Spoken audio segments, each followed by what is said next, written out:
Good morning, Eastern Oregon, and welcome to this June 20th version of AM Live on EOA, your connection to Eastern Oregon. We're glad you're with us this morning. And don't forget, we're always on Roku. Yeah. Yep. Yeah. Good morning. How are you, man? Good. Second Monday. Yeah. Second Monday. Yeah. It's like another first Monday. I know.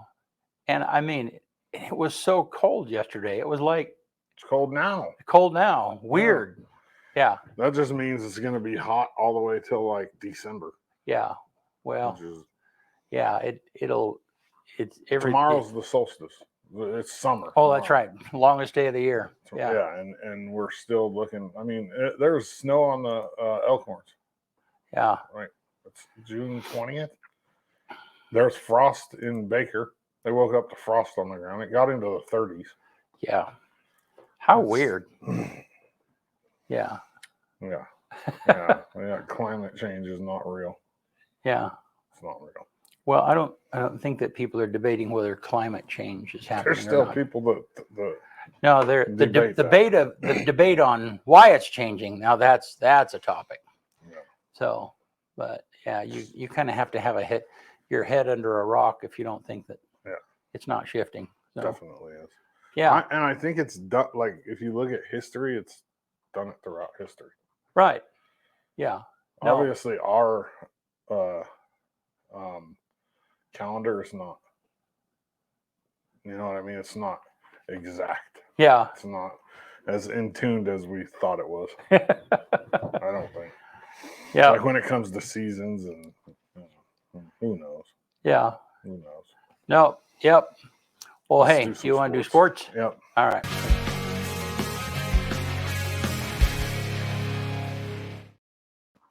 This morning sports report is brought to you by Northwest Furniture and Mattress. The Daggett family, go see them. Their showroom's beautiful, American-made furniture. It's a big red rocking chair on Elm off Adams in LeGrand. Northwest Furniture and Mattress. They want to make you comfortable in your own home. Sports, there's not a lot, but I got a few things that I want to talk about today. First thing is national champion Maggie Ledbetter. She's EOU national champion in the shot put. Took a job out at Elgin, so she's staying local. She's a local girl. She's going to teach and coach track and field out at Elgin, so it's always good to keep. Oh, that's cool. You know, it's always good to keep our locals local, and we're doing it there. Dalton Sheets was, I think I talked about this. He was hired as the football coach for LeGrand. He's got big shoes to fill, and he wasn't with the varsity program last year. He coached middle school football. He's moving up into the varsity head coach position at a time where it's going to be tough, and I've talked about this. And he in an interview that he did, he talks about, you know, like he knows he's got big shoes to fill, and I don't know if he really knows how big the shoes are. I mean, especially where I feel personally like McElmoy was like fed a lot of talent. There was a lot of talent in the years that McElmoy was coach. I don't know where we're at. I see a couple younger guys that, you know, are on my radar, but outside of that, I don't see like classes like this class or the 2019 class anytime real soon. Yeah. So he's got, I mean, that's going to be his first test is, you know, trying to build foundation down below, because that's where you build championships. You don't build them in high school. You start them 9, 10, 11 years old. Yeah. And even if you look at McLemoyle's, I mean, he rebuilt when he first started. I mean, you know, did it a number of years, and he had great parents. Yeah. I mean, he has to attribute 90% of his success to the parents. I mean, right. Because that's just what it is. Those two classes had parents that were just solid, you know. I would say probably the biggest key to winning state championships is the parents, honestly. Because if the parents aren't invested monetarily and time-wise, it just doesn't. Well, and invested when the kids are young. Yeah, it just does. It has to start way young. Yeah. And they have to be fully invested. And who knows? Maybe there are. I just haven't seen it. I haven't spent a lot of time around the younger, you know, stuff, because I just don't have time on one person. But at the same time, I mean, when this 2019 class were seniors, these guys from this year were freshmen, and I knew I knew this freshman class was going to be really good when they were singing. You know what I mean? Right. I don't see that right now. Yeah. So, anyways, District 3 Little League All-Star tournaments this weekend, the 20th through the 24th in Hermiston. And LeGrand has teams representing all three levels, minors, majors, and juniors. So hopefully we can get, hopefully all three of them can win and move on. So if they win districts, they go to state regionals. That was that senior class from this last year. They were one game away from the Little League World Series when they were 12. Wow. Yeah, it's kind of cool. We'll talk a little bit about Shrine. Shrine's coming up, as everybody knows. It's going to be the 29th of July in Baker City, 6 o'clock. I'm going to show a little video every day from now until Shrine, probably. And the video that I chose for today is Joel Cowley. He's a physical therapist at Shriners Hospital, and we did an interview with him last year. Here he is. I'm Joel Cowley from Shriners Children's Hospital, Portland, and I'm a physical therapist. I've been a physical therapist now for, I want to say, 4 or 5 years. It's been great, and I've been at Shriners for 3 of those years. Shriners Hospital is Shriners Children's. It's changed my life like every day. Changes my life every day because I get to go there and work, and I feel like we are a very good place for kids to be. It's fun. Everybody that I work with cares about the families, the children. Everybody wants to be doing the best that they can possibly do. I have never met such a wonderful group of people, and I know a lot of people in the hospital, like everybody. So I've been working with the sports medicine program now for pretty closely now over the past 2 years. One of the doctors I work with the most works a lot of sports medicine. So he does a lot of ACL repairs, a lot of meniscal repairs, MPFL repairs for kids with multiple dislocations of their patella. And so we have had a team now just really focused on how we treat these patients and how we can be the best that we can. And that team is not only local, but across all the Shriners hospitals, which is another thing that I really love about working there, is that I get to collaborate with people up in Spokane and all the way out to Florida, Texas. I mean, it's great. We've gotten together, had meetings, really tried to establish what we do as the Shrine for these patients, and it's great. The best part of working for Shriners Children's Portland is I get to work with fun people every day, from babies running around the whole entire gym to touching every toy and making me clean it all up, versus high schoolers getting ready to move on to college that are there to rehab, and it's super fun. Every day is different, and they all challenge differently, and they all need different things, and it's super fun to work with them. Joel Crowley from Shriners Hospital in Portland. That day, that Friday right there, that day's crazy for me and Bennett. Let me tell the people what we do on that Friday. So that Friday, there's a barbecue in the park. We go, Benny and I go. We shoot video. We talk, like kind of setting everything up, because that's where everybody first gets into town, pretty much, that's coming in on the Friday, right? And then we go to the hotel. We shoot the 2. They're not called queens anymore. They're called the patrons or whatever. The 2 kids. We shoot their interviews. Then we shoot the 3 doctors' interviews. And then we shoot 24 or 28 cheerleaders' intros, all that night. And then Benny rips out the intros for the cheerleaders in these videos before Saturday. Wow. Yeah.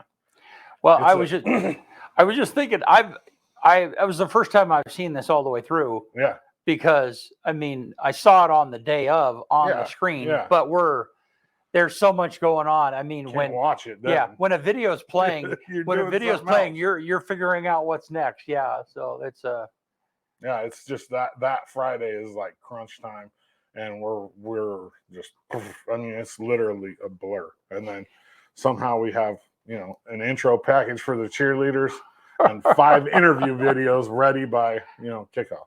Yeah. No, that is I mean, for someone who's not a part of that, that is a crazy production week. It's just nuts. Yeah. Cramming just, thankfully we shoot the intros for the players on Tuesday and Wednesday. At least that's what we've done in the past.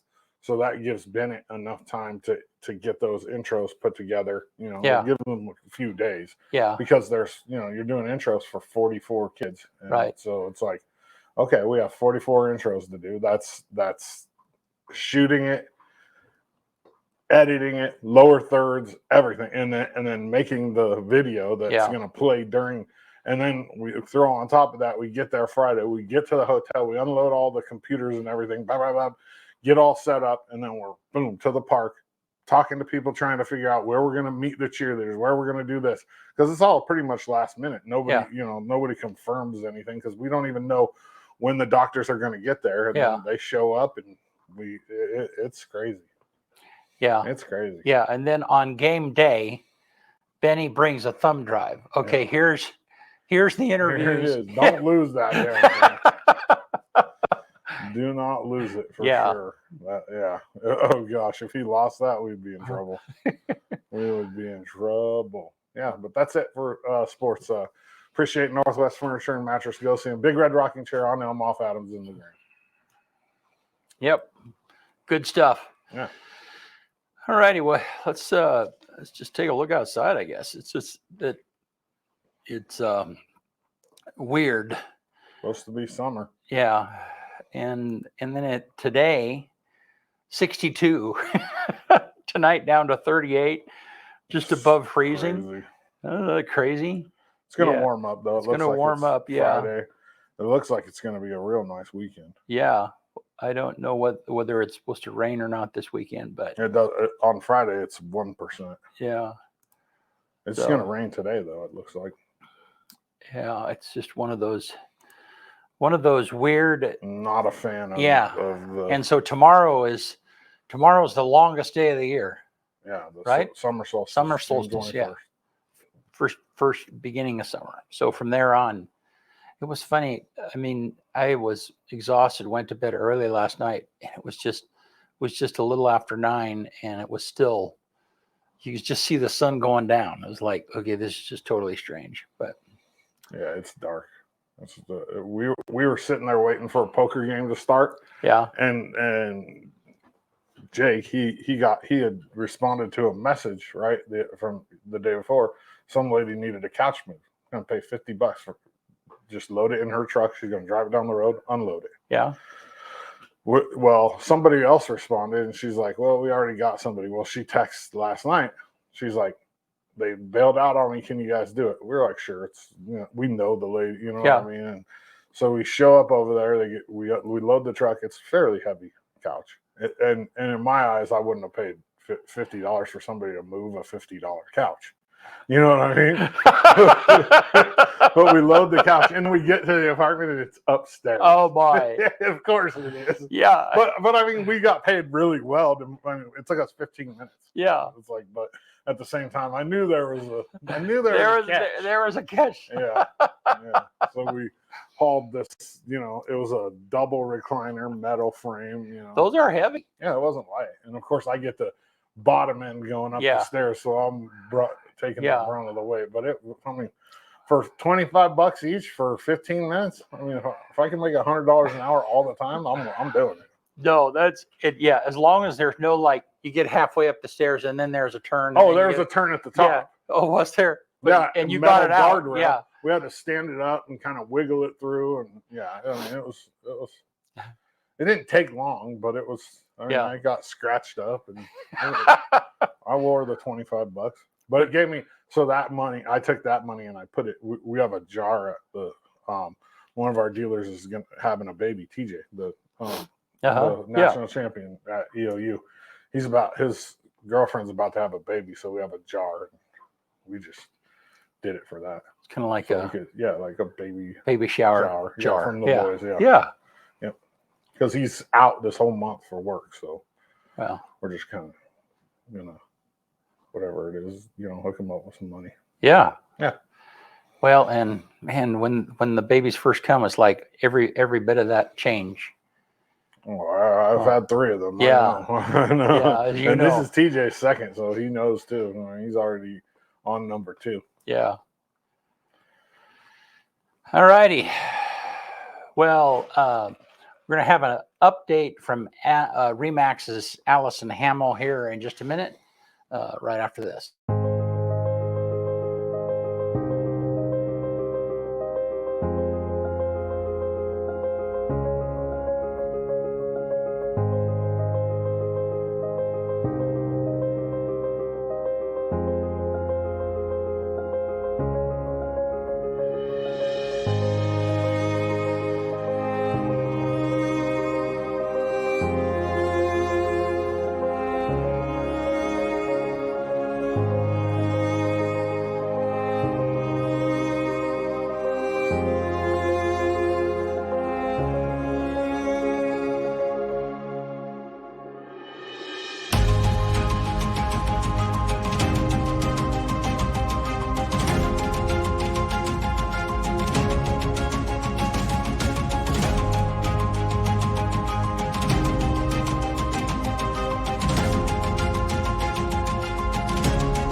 All right, we're back, and we appreciate REMAX real estate team downtown LeGrand being one of our sponsors on the morning show, and they have been for over a year. Really appreciate their support.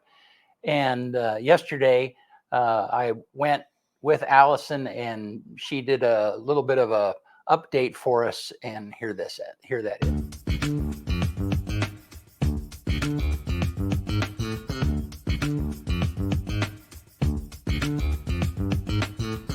Hey there, I'm Allison Hamill and I'm a broker with REMAX Real Estate Team in LeGrand. We are located at 1214 and a half Adams Avenue, just downtown. We're easy to find, open 9 to 5 every day. Just walk in, you'll see a friendly face. So I'm here just to give you a little bit of a listing update in Union County. We have currently 65 listings, which is a low number, that range from $50,000 lots to build up to a listing that's $1.6 million. We have 29 listings that range in price from $100,000 to $400,000, which is a big pool of our buyers right now.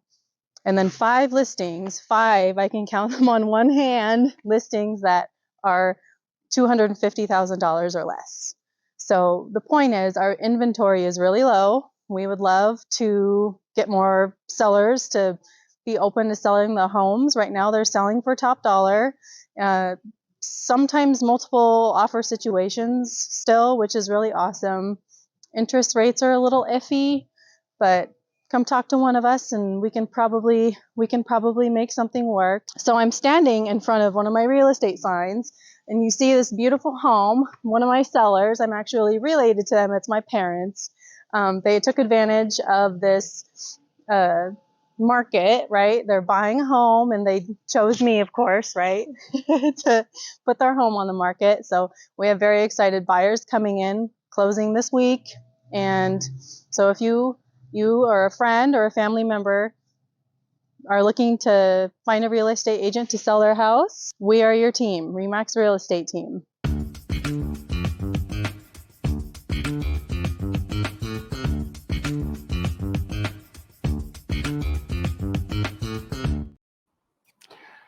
Great to have REMAX as one of our sponsors of the morning show, and be sure and visit them. Their office is right downtown LeGrand.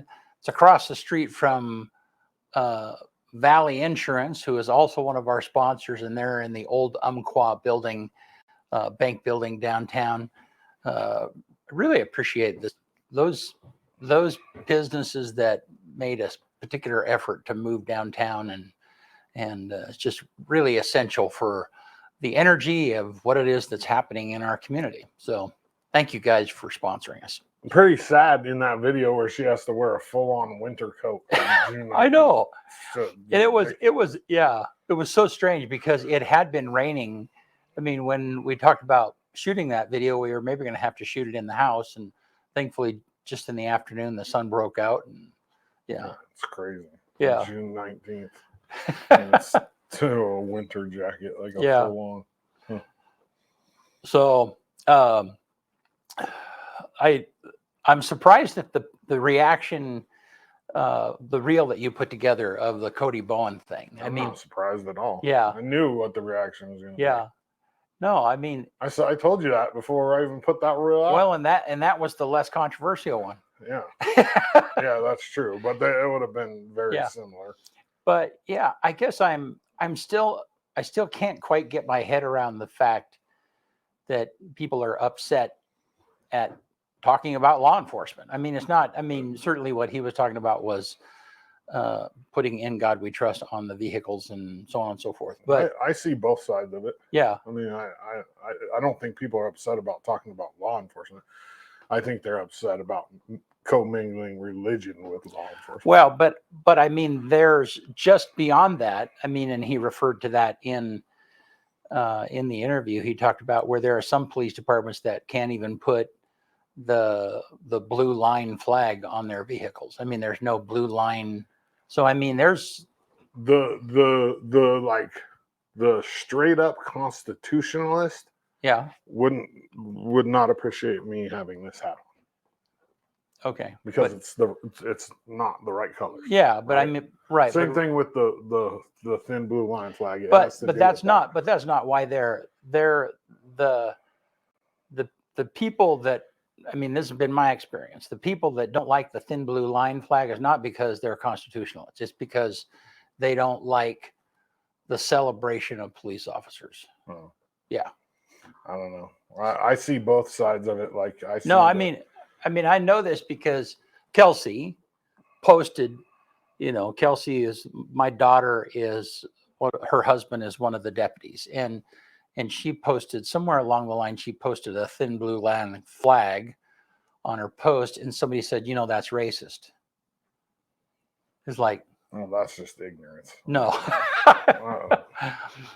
Yeah. Yeah. But like on this particular post, I understand the argument. Yeah. I mean, I don't have to agree with it, but I understand it. 100%. Yeah. No, and I get the argument too. I don't, it doesn't escape me. I guess one of the things I'm stuck in is I mean, one of the reasons where every big city out there is short law enforcement officers. Law enforcement officers have either quit or retired earlier or moved to other places. And it doesn't matter what the city, but all of that is because of all of the defund the police emphasis a couple of years ago. Oh. And then they wonder why there's chaos. It's like, it doesn't help when they videotape cops killing a dude. I mean, that kind of puts people, especially the ones that are like, that kind of stuff doesn't help. Right. But those, the issues of cops and at times using too much force is not something new. I mean, you can't have as many interactions a day as police do with people and not have some poor judgment or bad apples. Yeah, So I agree. That yeah. was more than just too much force, though. That was like straight up like murder. I mean, the guy. Yeah, that. Let's not even get into that. Yeah. That really sparked a lot of the, that pushed it. Right. And, but I guess I'm still back at the thing of like what we're experiencing is the natural consequences of if as a society we don't support a job anymore, whatever it might be, or we're, then people stop applying for those jobs. And then we wonder why there's chaos and we don't connect all of those dots together. We're experiencing, the cities are experiencing what happens when there's lawlessness, when there's not enough cops to bring law to the cities. yeah, but and on the other hand too, there has been a lot of cop issues in the past. Like, you know what I mean? Like, look at what they did in LA. Like, not just the Rodney King. I'm talking about when they had, completely corrupt system. Right. New York, you know what I mean? Like that. So that's fueled it. And now, like little things, people just jump on it. Social media, you get a video or something happens and plus we were right in the middle of, all the other turmoil going on. It sucks. Yeah. There's not an answer for it. No. And like everything, the pendulum swings one way or the other. It swings to one way, and then you have the reaction. So whatever it might be. I mean, if you have cops using too much force, then there's power taken away from them. And then right now we have a vacuum of law enforcement, and criminals are taking advantage of that. Yeah. So it sucks either way in my eyes. I'll never be a cop. Yeah. No way. No. I appreciate, and we say this every time, appreciate Cody at least being, and it's so funny. Here's the other thing I was thinking about is like, where are all those people? I mean, all of those, whoever it was that didn't like what Cody said, they could have tuned into the show and asked him questions directly. Yeah, I agree. But not everybody watch. I mean, we know that. Right. Yeah. There's most of the viewers are after the fact, right? Way more. Yeah. After the fact viewers than live. I don't think that those people wouldn't ask, wouldn't say something. I've seen it before a few times if they're actually tuned in. What I mean? And I mean, realistically, like when you look at it, like from a big, broad point of view, I mean, the Constitution. I mean, the United States is founded on freedom of religion, right? So, I mean, Cody taking that stand is kind of saying, like we're going to put God, and he explains why he does it, but at the same time, the argument is he's supposed to be a representative of all the people, not just the majority. Right. That's not how it works. You know what I mean? Like if you're nonpartisan, say you're a county commissioner, you're a Republican, right? But you're nonpartisan. Just because we're majority Republican doesn't mean that's the only view that you take. Right. And I follow that conversation. Yeah. And I don't necessarily disagree with it. Right. I guess the thing that Cody said that punctuated it is that somebody being offended, and I think that's what the rise that we've seen in the last several years is people will attach their offense to a variety of things. I mean, I could be offended that you have a Coca-Cola cup, and not a Pepsi or whatever the case might be. Well, just because I'm offended doesn't necessarily mean that you are compelled to change. I mean, people can have the right to not like choices, but and I think that's what Cody. I mean, he said it really well. He said, your feelings does not take away my freedoms. Right, but he's in a position right where his freedoms don't matter. Like right. He's voted in by the people. What Yeah. matters is how he represents Right. the masses, right? It does. So his personal beliefs shouldn't really be a part of it, like honestly. Right. But And he does. Like he does. His right. personal beliefs But I are a think, big but part I, of it. but I think his point is as a public official, I mean, it doesn't, I mean, this is just one topic of 20 out there Right. that somebody could go to a commissioner and say, well, I don't like that. And certainly, you know, Cody's on the side of tradition here. That's what he has in his corner is like, we have these years of, of tradition, and I just because you're offended does not compel me to change that. And so, you know, anyhow, I don't, and I think that, you know, the In God We Trust started on the currency in 1955 or something like that. Yeah, which is not that long ago. Well, it's over 50 years ago. Yeah, when was the Constitution written? I mean, it was not even a quarter of as long as. Well, I know, but still, it's not hard to say that it's the motto in the United States. Right. It's not hard to say that it's a 50-year tradition. I mean, you know, so yeah. Now, it's one of those tough ones where I mean, I support anything he does just because he's voted in and we voted him there, and you know what I mean. I support everything that he does. Well, whatever. I mean, I think that, you know, I mean, I think that the bad press or I don't know. I mean, I think that his effort is to push back and overwhelmingly support law enforcement, especially in the light of some of the urban areas that are down on law enforcement in some manner. And so I think that, you know, his overall demeanor is, hey, you know, my job is sheriff and I'm going to stand in the corner of my officers every time. So well, I wonder what he would do if there was an officer that came to him and said, I'm 100% against that and I can't do it. You know what I mean? It's not, you know what I mean? Well, yeah. I wonder what would happen then. Well, and I mean, I guess it's the way that society is changing, that probably eventually would happen. Yeah. You know? Well, I mean, I guarantee you that somebody that works for him doesn't believe in God. Right. 100%. But I don't. Yeah. But I don't think that that's the measure. Whether you believe in God or not is not necessarily when. Well, in order to trust God, you have to believe in him. Yeah. But I mean, again, that's the tradition part of it. The tradition part of it. I mean, you might have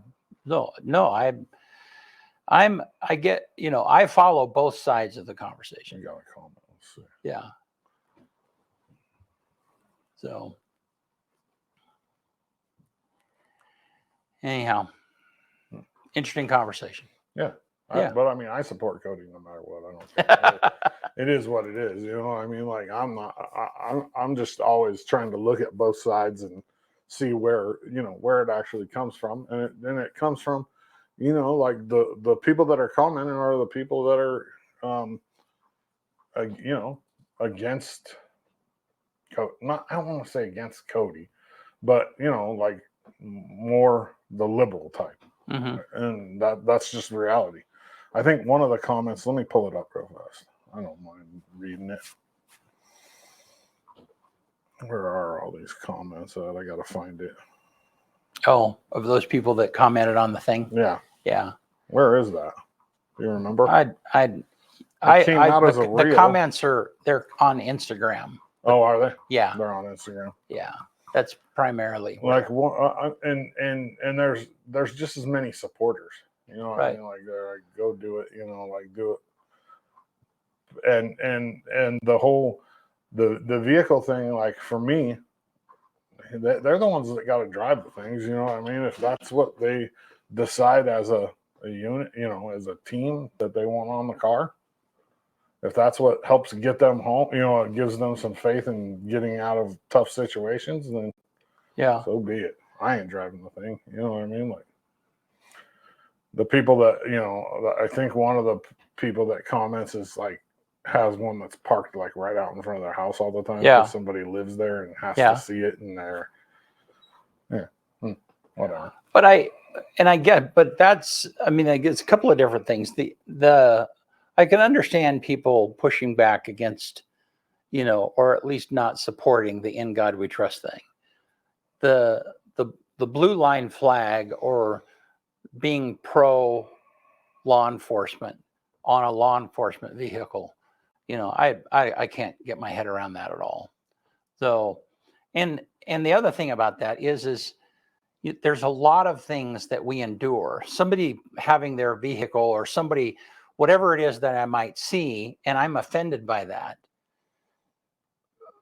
I can't get my head around why I would just like, don't look. I mean, don't, there's a lot of things that offend me, or offends my sensibility, or I might not like, but I'm not compelled to go to those people and say, why are you doing this? This offends me. That's the part I can't. So I found some information about the "In God We Trust" slogan. So it says here, in 1970, in the Ninth Circuit Court of Appeals, it says, it's quite obvious that the national motto and slogan on coinage and currency "In God We Trust" has nothing whatsoever to do with the establishment of religion. Its use is of a patriotic or ceremonial character. But then it goes on to say, in truth, the addition of the phrase "the currency" and its elevation to national motto had everything to do with religion. The motto "In God We Trust" was placed on United States coins largely because of the increased religious sentiment existing during the Civil War. And then it became the national motto in 1956 during the height of the Red Scare. In contrast to godless commies, our government was determined to embrace God. The government also added the phrase to our paper money and amended the Pledge of Allegiance to include "Under God." 1956. So in 1970, they said that it's not a religious thing. It's more of a right. It might have originated as a religious thing, but it didn't end up being. Yeah, I follow that conversation. Most arguments are it's about faith. I mean, most arguments, like this is a USA Today article that I'm reading through here. Yeah. And there's a bunch of arguments and most people are saying it's about faith.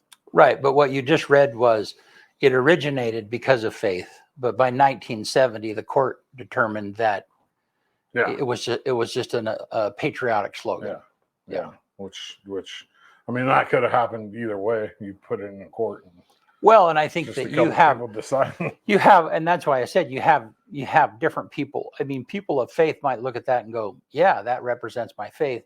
People who are just patriotic say, well, I don't really believe in God, but it's part of our tradition. It's part of our patriotism. So yeah, I don't know if I agree how strong that it is part of our patriotism, because it's only been there for 70 years. That's not a long time when it comes to know what I mean? Not when you compare it to the birth of a nation or the length of, but on the same hand, it's as in our lifetime, it's older than you or I. So weren't you born in 1956? Not quite. Almost. Not too far. Yeah. The other thing that kind of strikes me is when people they talk about it, it's if we look, I think I remember reading something. It's not in the Constitution at all. Like there's no what, the "In God We Trust" thing? Yeah, no. There's no. Yeah, because in the Constitution it says to separate, and at that time, "In God We Trust" was definitely tied to religion. Well, and it had to have been. And it was funny. One of those comments said, made the point that America is not a Christian nation, and we whether that's true or not, you cannot.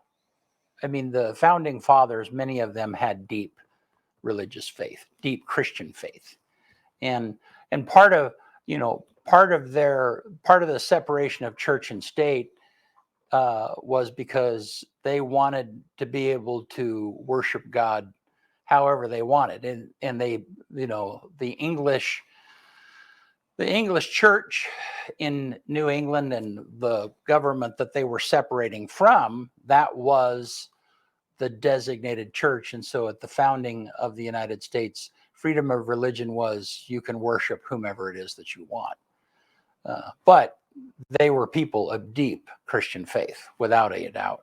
Yeah, but there were also people of separating Right. religion. Right. And Right. And so, and those are, those are two really important factors that, they were people of faith, but at the same time, part of the creation of the nation is we want whomever it is that is a part of this nation in the future to be able to worship and choose to do whatever they want. Absolutely. Yeah. So I guess the line just has to be drawn on whether or not you think in God we trust is a religious statement. Yeah. And I mean, that's hard. Yeah. That's hard. Well, and I think that it comes down to your bent, if you are, I mean, if you, so. I mean, if I look at it and read it, it's a religious statement to me. Yeah. I mean, it is. I mean, and anytime the word God is in there, it's, you're talking about religion pretty much. Yeah. And if you're saying in God we trust, you're saying we trust in our higher power, God. Right. It doesn't even say in higher power we trust. Yeah. You know what I mean? Like, and because not everybody even has a higher power. Right. You don't have to. Yeah.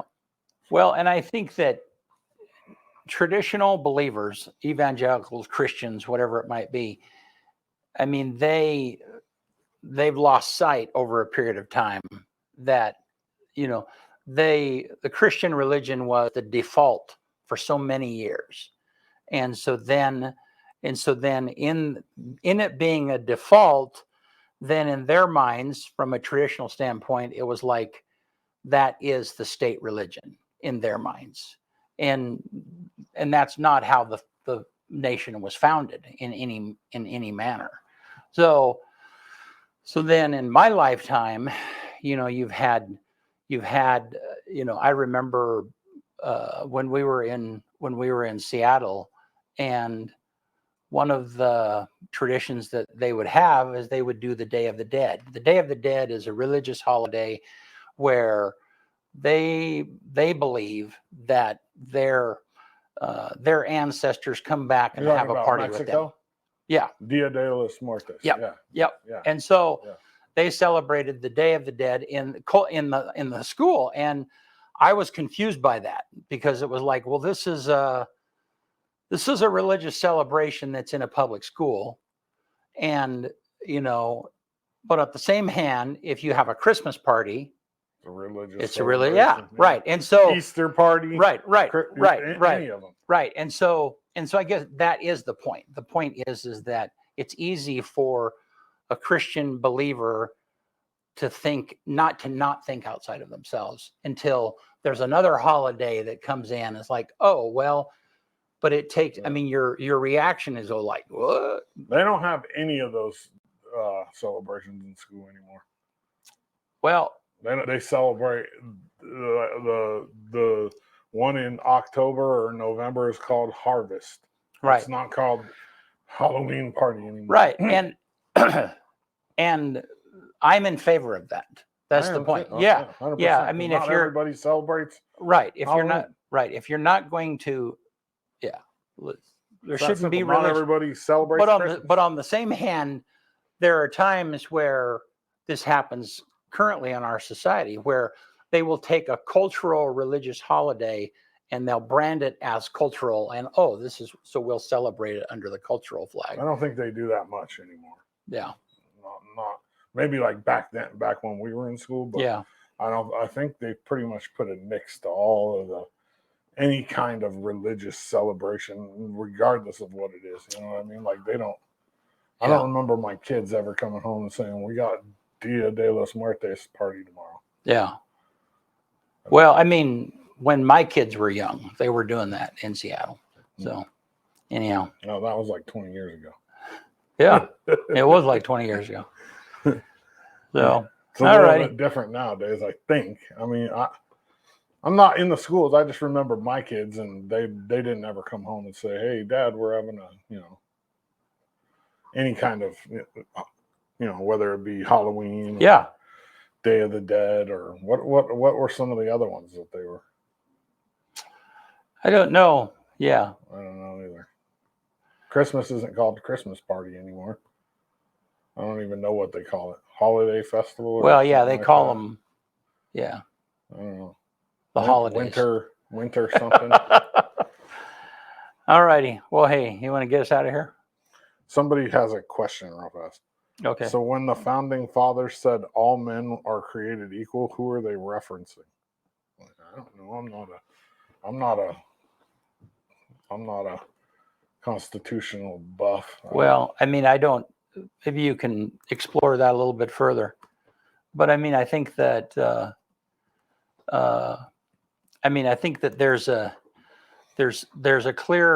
was a clear controversy. In fact, I just listened to a podcast the other day about this.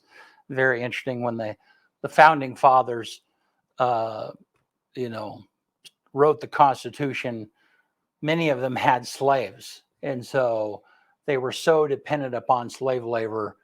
But yet they're saying all men are created equal, and I think that has been a journey that the United States has been on and continues to be on. But that is. So I was this podcast I was listening to, and it was the son of John Adams, and I can't remember his name. I think it's John Quincy Adams. His thing was emancipation of the slaves. That was his thing. But he was the son. So in other words, he saw the hypocrisy, or he grew up with the hypocrisy of having a free nation for everyone except the slaves. And he lived clear up until the time of Lincoln. And a lot of people say that culturally, he is the connection between George Washington and Lincoln. And because of his work talking about the emancipation of slaves, that's one of the things that led to the 13th Amendment. So, and so when is it Jefferson that said all men are created equal? And he's the one who wrote it can't. It has to be talking about like rights, like everybody has the right. It can't. We aren't all created equal physically or mentally. Yeah, it's got to be talking about like just all men are created equal. Like, I think that their point was in this nation. I mean, I feel like that question is a little bit of a baiting thing. No, it is. It is. Yeah. So if you have an answer that you think it is, go ahead and put it out. Definitely a bait. But yeah. But I mean, I think the point is that all men have equal opportunity in this nation. That was what in the United States we want to create a nation where everybody has equal opportunity. And that's why it's so controversial, because a lot of people think that everybody doesn't have equal opportunity. Right. But I think that there's a shift that has happened, which is a whole deeper conversation. And that is that, part of equity these days is equality of outcome. So in other words, not only should everybody have opportunity, but everyone should have, if they don't have the same outcomes, then we should help them have the same outcomes. Like when it comes to financial gain, that kind of stuff. Yeah, whatever it might be. Yeah. So like that's kind of like saying if person A owns a business, say they own a bait shop, and they make $100,000 a year, and person B owns a bait shop and they're only making 40, we should help them get to 100. Well, I mean, I think that is maybe person A works harder. Right. But I mean, and that's a whole deeper conversation. But I mean, that's happening at college levels. I mean, college, that's been the point of, if you the idea of hiring or giving scholarships based on merit, on how good they are, all of that is like, nah, we need an equal playing field. And so then, because the racial divide is not correct. And so what do they call that? No. Yeah. I mean, and that's one of the things that the Supreme Court is challenging this summer is, what's that called, Alex, where, there's equal, colleges are forced to have a balanced racial component in their scholarships and so on and so forth. I know. I have no idea. Yeah. Here's what I think's never funny. even heard of it. Well, yeah, it's very prevalent.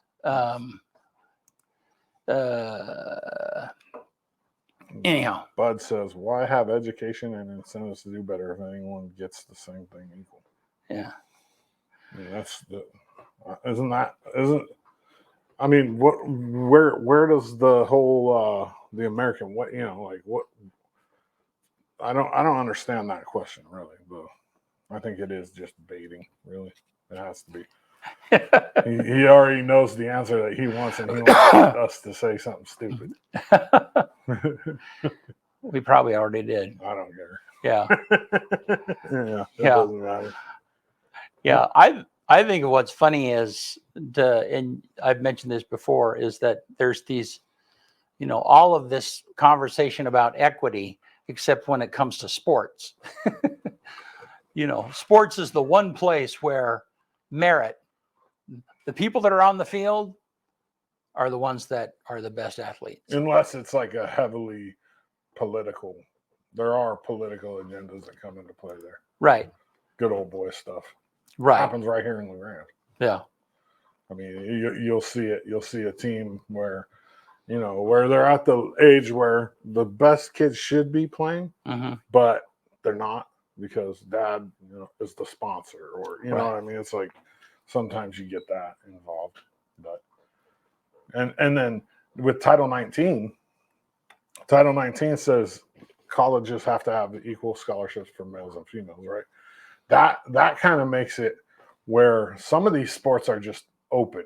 Like, I hate to say it like this, but the lacrosse team up at EOU, if you were a girl and you're halfway athletic, you can make that team. Same thing with a lot of bowling and golfing scholarships around the U.S. Yeah. There's millions of dollars that sit there every year that don't get used because lack of girls playing bowling or golf. So if you have a daughter, you want her school paid for, give her a golf club or a bowling ball. Absolutely. Seriously. No. It's the easiest way to get free school. Right. Especially for a girl. Girls' scholarships, there's so many of them that go unused because of Title 19. Teach her a sport. And I hate to say it like this, the girls don't have to be as good as boys compared to other girls. Well, just because there's less girls participating. Yeah. And it's the truth. Yeah. All righty. Yeah, let's get out of here. Get us out of here. Enough of that monstrosity. Interesting conversation, though. On this day, June 20th, 1863, the first chartered bank in the United States, National Bank of Davenport, Iowa. 1867, U.S. President Andrew Johnson announced the Alaska Purchase. What did we pay for Alaska? $1 or something like that? Not very much. No. It was really cheap. Like $1 No, it was an in the acre or millions, but it was like, it wasn't. $1 an acre? Does that sound right? Oh, well, an acre. Yeah. Something like, I mean, it was something. Was something crazy. 1966, Sheila Scott completed the first round-the-world solo flight by a woman. 1975, on this day, the movie Jaws, directed by Steven Spielberg, starring Roy Scheider, was released. I didn't even know this happened, and I don't know anything about it. But on 2019, on this day, Oregon Governor Kate Brown authorized police to round up 11 Republican state senators who went into hiding to stop vote on cap-and-trade proposal emissions. Yeah. Bill, what happened? So that's the same. I mean, so that's the same thing going on right now. The Republicans have left the floor. Yeah. Okay. And it was largely symbolic. And so, what happened was those, and I'm kind of remember, I think Greg Barreto and we had a conversation with him at that time. He went somewhere in Montana. So in other words, in order for those representatives to not technically be arrested, they had to leave the state. Oh, Yeah. okay. So I'm going fishing. I'm going fishing. Yeah, I'm going to Montana. Yeah. Sweet. What a weird thing. Yeah. Number one song in America on this day, in 1993, Janet Jackson, That's the Way Love Goes. And then my quote for the day: the greater the contrast, the greater the potential. Great energy only comes from a correspondingly great tension of opposites. One more time. The greater the contrast, the greater the potential. Great energy only comes from a correspondingly great tension of opposites. That's it. Good stuff.